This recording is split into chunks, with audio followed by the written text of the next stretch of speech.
Welcome back to the Marketing Communication and Promotional Mix lecture series.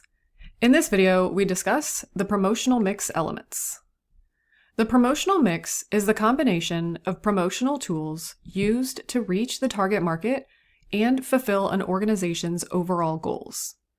The mix consists of 7 elements: advertising, public relations, sales promotion, personal selling, digital marketing, direct marketing, and guerrilla marketing. Each element has its own characteristics, strengths, and limitations. Skilled marketers understand how to select the right combination of these tools for a given situation and how to integrate them so that all elements are working in the same direction, delivering a consistent and reinforcing message across every channel the consumer encounters. The first element of the promotional mix is advertising. Advertising is any form of impersonal, paid-for communication in which the sponsor or company is identified. It is one of the most visible forms of promotion. Consumers encounter it constantly on television, social media, billboards, podcasts, and in print. As a form of mass communication, a single message can reach millions of people simultaneously at a relatively low cost per contact. Advertising can also be micro-targeted, precisely directed at a narrow audience based on demographic, behavioral, or geographic data. A national Super Bowl commercial and a social media ad that appears only to users who recently searched for a specific product are both advertising. They simply operate at different scales and levels of precision. Advertising is often measured in impressions, the number of times a consumer is exposed to an ad. Reach refers to how many unique individuals see the message, while frequency refers to how many times the average person sees it. Both matter because brand recognition builds with repetition. The advantages include creating credibility, legitimacy, and permanence. A campaign can run for months or years, compounding its effect over time. The disadvantages include high production and placement costs, no guarantee of reaching the right audience, and difficulty measuring the direct impact on sales, which is one reason digital advertising has grown so rapidly, as it offers far more precise attribution data than traditional media. Here are 2 examples of traditional advertising. Nestle painted a bench to look like a Kit Kat bar, a simple, low-cost execution that turns everyday public furniture into a branded moment and invites passerbys to literally sit down and interact with the product. Netflix used a billboard to advertise its series, The Woman in the House Across the Street from the Girl in the Window, leaning into the show's absurdly long title as the joke itself, making the advertisement inherently shareable and memorable. Both examples show how traditional advertising, even without a massive production budget, can create a strong impression when the creative idea is strong enough. The second element of the promotional mix is public relations, commonly abbreviated as PR. Public relations is the marketing function that evaluates public attitudes, identifies areas within the organization that the public may be interested in, and executes programs to earn public understanding and acceptance. Unlike advertising, which pays for space to deliver a controlled message, public relations works to earn positive attention through relationships, storytelling, transparency, and genuine engagement with the various groups the organization interacts with. The scope of PR extends well beyond customers. It encompasses relationships with employees, shareholders, government agencies, community organizations, and journalists.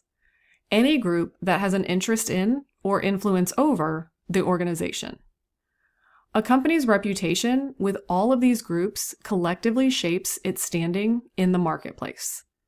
A brand that is trusted by its employees, respected in its community, and covered favorably by the media starts from a position of credibility that advertising dollars alone cannot create. An important and distinct component of public relations is publicity.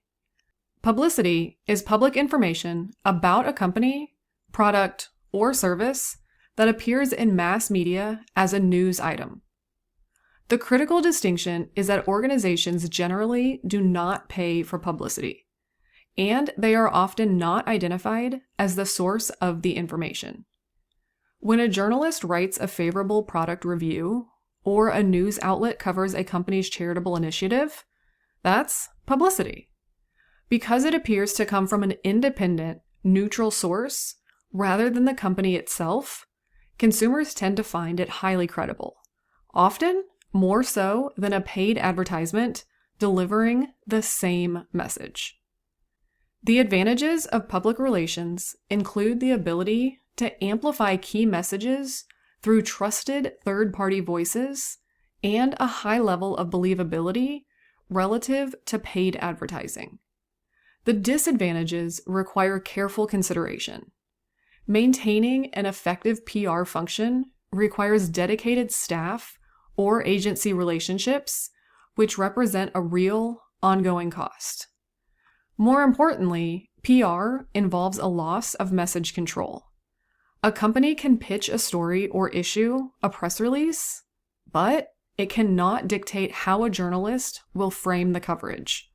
A negative story can be just as damaging as a positive one is beneficial, and that risk is always present. The 1982 Tylenol poisoning crisis is an excellent example of public relations.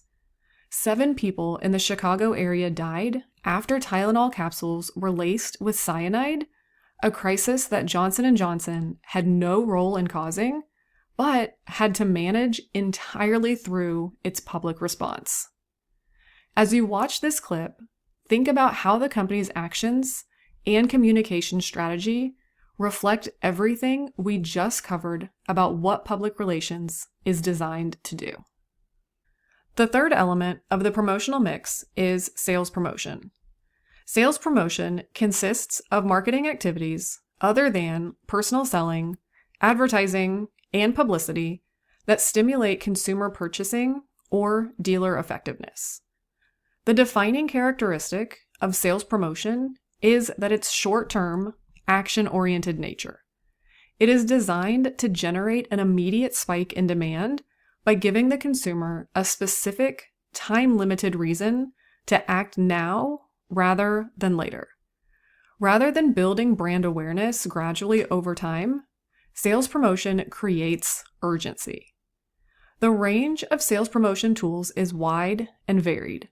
Free samples give consumers a risk-free opportunity to try a product before committing to a purchase, an especially effective tactic for new product launches or categories where trial is the primary barrier to adoption. Coupons and temporary discounts reduce the perceived financial risk of trying something new or switching from a familiar competitor. Contests and giveaways generate excitement and a sense of participation around a brand. Loyalty programs reward repeat purchases and create behavioral habits that make it more difficult for a satisfied consumer to switch to a competitor, even when alternatives are available. The advantages of sales promotions are substantial when applied appropriately. They can reveal important information about consumer price sensitivity, how significant a discount needs to be to actually change purchase behavior, which is valuable intelligence for the broader pricing strategy. Well-designed promotions generate enthusiasm and a sense of being rewarded that can strengthen the consumer's connection to the brand, and they can successfully drive trial among consumers who have been aware of a product but hesitant to make an actual purchase. The disadvantages require careful strategic attention. An over-reliance on price-based promotions, constant discounting, or perpetual sales events can train consumers to expect a lower price and damage the brand's perceived quality over time.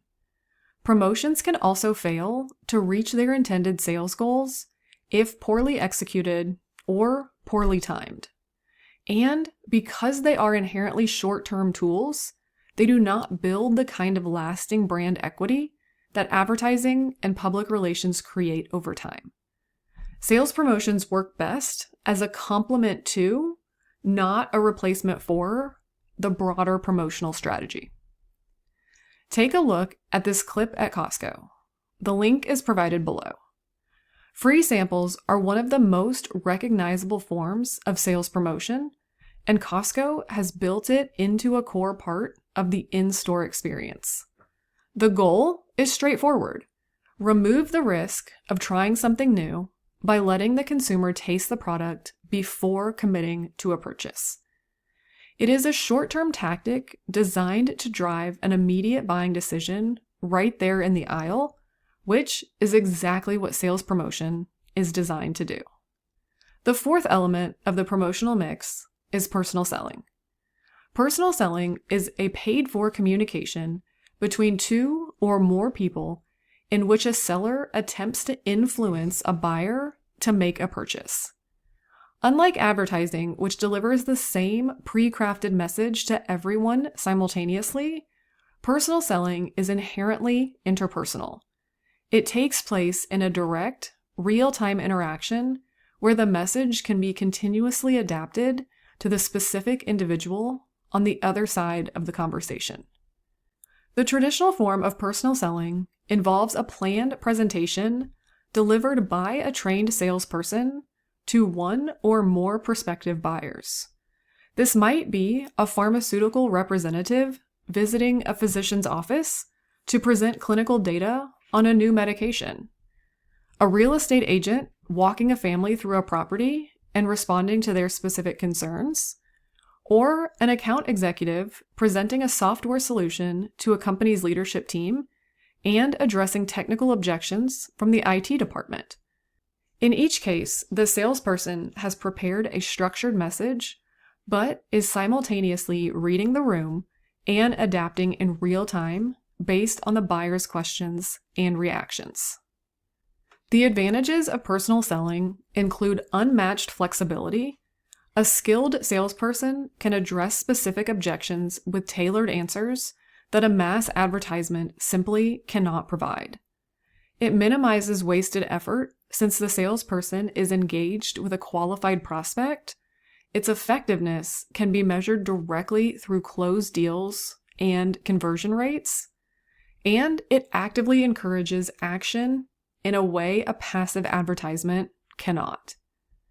The disadvantages include high cost per contact and the ongoing challenge of recruiting, training, retaining, and motivating top sales talent across a large organization.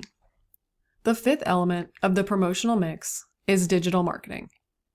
Digital marketing encompasses all digital tools and channels used to promote products, services, organizations, and ideas. This is a broad and rapidly evolving category that has fundamentally transformed the promotional landscape over the past 2 decades and continues to reshape how brands connect with and communicate with consumers on a daily basis. Website marketing is the foundation of most digital marketing efforts. A company's website is its digital storefront, the place where a consumer can learn more, explore products, and make a purchase. A well-designed website guides the visitor toward a desired action, while a poorly designed one can undermine even the most effective advertising campaign at the critical moment a consumer is ready to engage. Search engine optimization, or SEO, ensures that a company's content appears prominently when consumers search for relative terms on platforms like Google.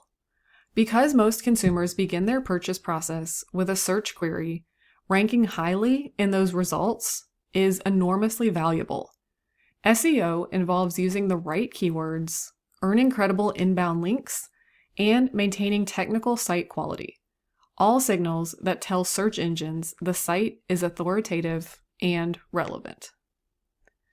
Content marketing involves creating valuable content, blog posts, videos, podcasts, infographics that attracts and engages a target audience without making a direct sales pitch. A brand that consistently provides useful information builds trust over time, and that trust tends to translate into preference when the consumer is ready to buy.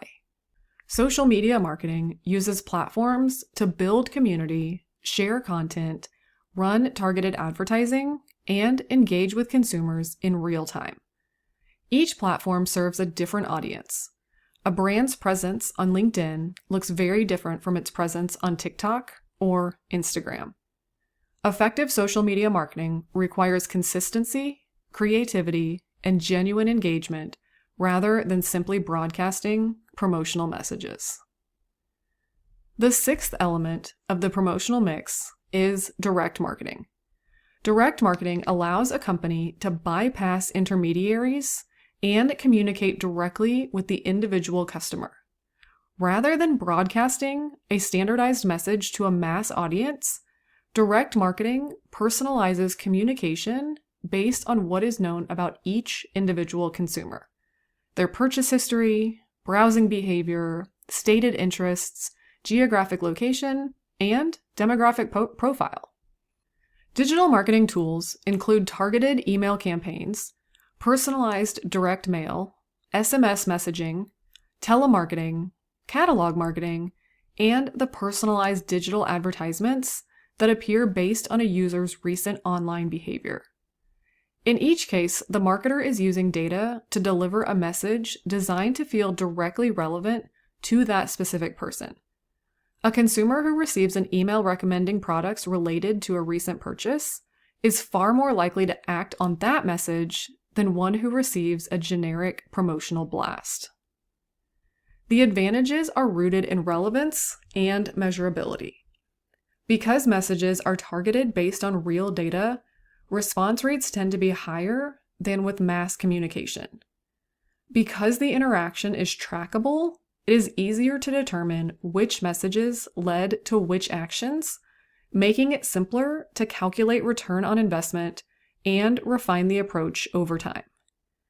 Personalized offers can also create a sense of individual attention that strengthens the consumer's relationship with the brand.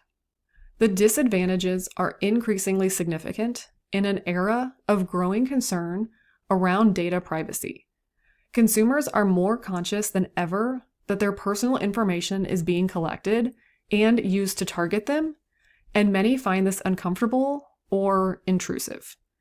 Companies that do not handle customer data responsibly risk regulatory penalties and lasting damage to consumer trust. Direct marketing also tends to generate a higher volume of customer inquiries and opt-out requests, meaning the customer service infrastructure required to support it is more demanding than for passive mass communication. This story about Target is an example of direct marketing. I've linked the video below. This is direct marketing at its most precise, using individual consumer behavior to deliver a personalized message at exactly the right moment. It also opens up the conversation about where the line is between effective personalization and consumer privacy concerns, which is one of the key disadvantages of direct marketing. The seventh and final element of the promotional mix is guerrilla marketing. Guerrilla marketing is a distinctively unconventional approach. It relies on unexpected and creatively designed tactics to generate awareness and goodwill in ways that feel surprising or even playful to the people who encounter them. Guerrilla marketing is defined by several characteristics. It is disruptive. It appears where consumers do not expect advertising, making it far more memorable than a conventional message. It is anti-establishment in spirit, deliberately avoiding the polished feel of traditional advertising. It is designed to be newsworthy, earning media coverage and social sharing well beyond what the original activation could reach on its own. And it is as much a state of mind as a technique. It requires creativity calculated risk-taking, and the ability to see the surrounding environment as a canvas for promotional opportunities. Classic examples include interactive installations in public spaces, unexpected pop-up experiences, and creative uses of urban environments like sidewalks or building facades. The best guerrilla marketing campaigns leave consumers with a positive, emotional association with the brand, not because they were sold to, but because they experienced something surprising or delightful. The advantages include very low cost relative to impact, since a clever activation can reach millions through earned media at a fraction of a traditional campaign's cost. The disadvantages are equally real. Unconventional tactics can encounter unexpected legal or logistical obstacles. A misjudged execution can generate negative rather than positive attention, and the secrecy surrounding some campaigns can create distrust if consumers feel manipulated. Take a look at the trailer for the 2009 film The Joneses, starring Demi Moore and David Duchovny. The link is below. The premise is built entirely around guerrilla marketing taken to its most extreme conclusion. A fake family is planted by a stealth marketing company into an affluent neighborhood where they casually showcase products in their everyday lives to get neighbors to buy them. No traditional ads, no identified sponsors, just manufactured word of mouth, disguised as real life. As you watch, think about how this connects to the characteristics of guerrilla marketing we just discussed. Disruptive, unconventional, and designed to reach consumers in places and moments they never expected. This concludes the lecture series on communication and promotion.